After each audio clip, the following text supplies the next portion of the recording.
She took your problems to heart and would walk beside you.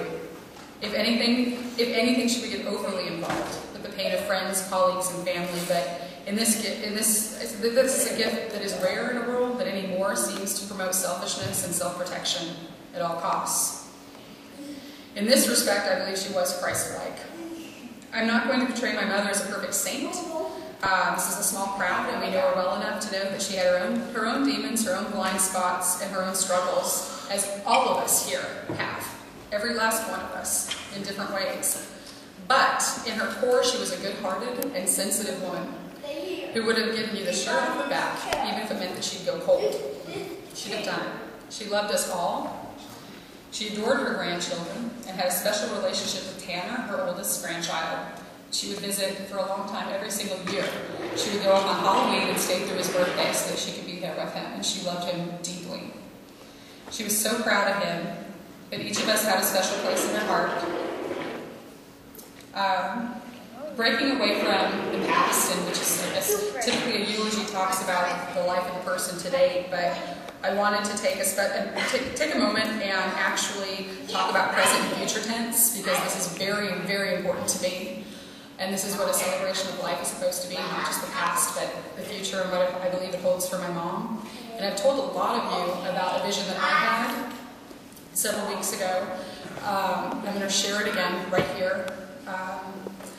I was concerned because I had this vision that she had passed away. But in this vision, it wasn't scary. It was actually quite beautiful. She was in a long white robe, and there was beautiful light, and there were clouds on the horizon, but it was so soft and so amazing. And her face even looked young. Not young like 40 years younger, but I mean like young as in carefree, young as in at peace. And the message that I received was exactly that she was peaceful and that she was joyful. I could feel that the way these things happen for me is that I feel words, or I feel what's going on more than anything, and I could feel that joy. And I was just profoundly happy for her to have found that.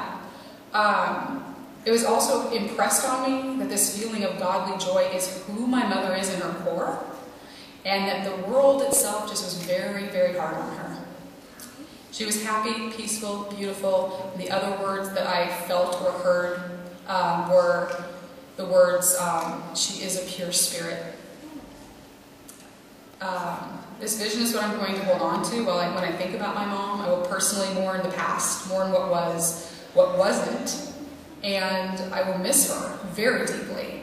But I'm actually very happy for her, because if she is now feeling all the time what I felt in that vision, she's actually more fortunate than any one of us.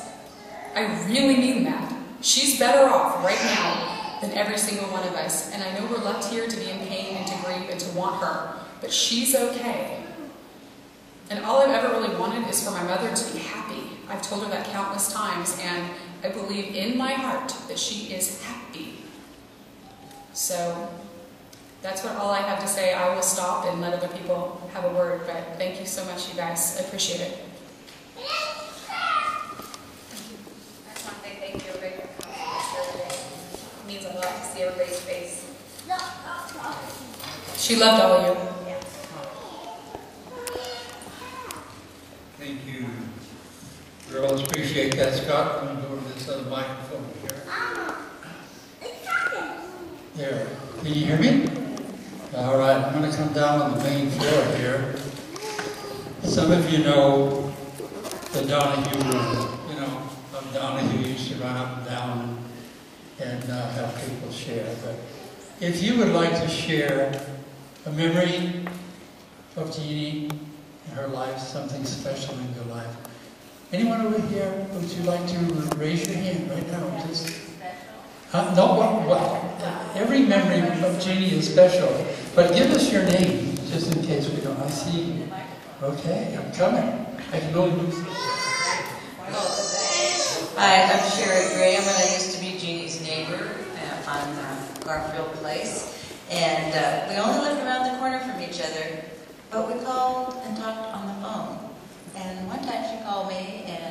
how she liked to talk. And I like to talk. Well, it went on for like an hour or whatever, and all of a sudden I walked out to my garage, and my washing machine water that usually goes down that tube was going all over my garage all the while I was having a conversation with Jeanie. And then about the birthday parties. Jeanie threw the most fabulous birthday parties for those two girls. I hope they appreciated all that work that their mother did through the years. But I know she'll be missed, but, you know, we all loved her, so. Anyone else here? How about you guys? Brother, sister? Yeah. I'm Bob, I'm her brother. And all I remember was when she was little, she always had big head of curly hair. And she had the guts to pull my hair all the time. I never pulled her hair, but she always pulled mine. I'm going to miss her. I used to pull my sister's hair too.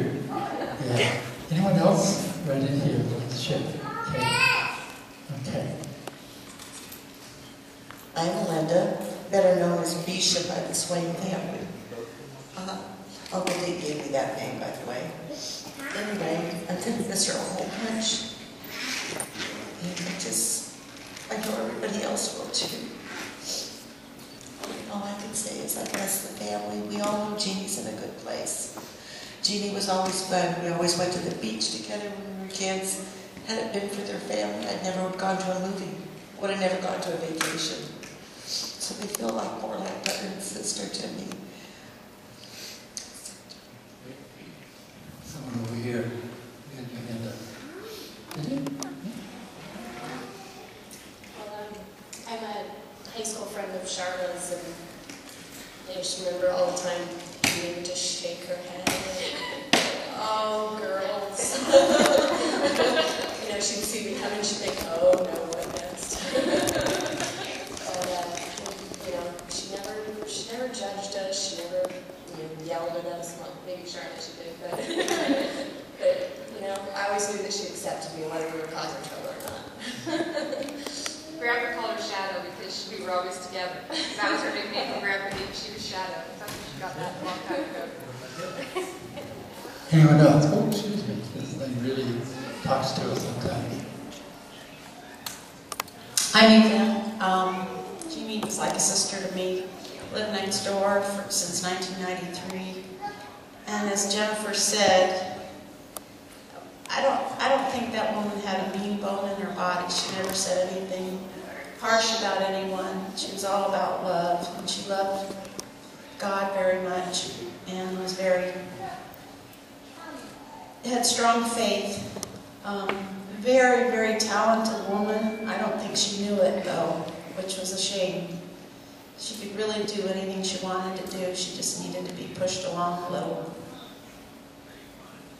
But I don't know of all the friends I have anyone that is as kind and loving and good as she.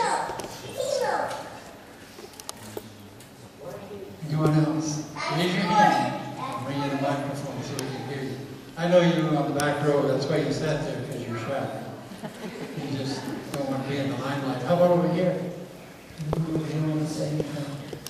There's going to be a lot of time to share around some lunch table here. I can smell it cooking.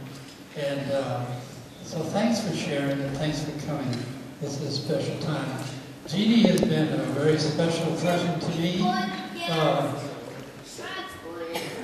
over the last couple of years as her health began to fade. I would visit her when she's in the hospital or at home. And so we had some good talks. She told me a lot of things about the kids. So don't try to fool me. I mean, I know, no, it's just easy. She's very, very special. Thank you.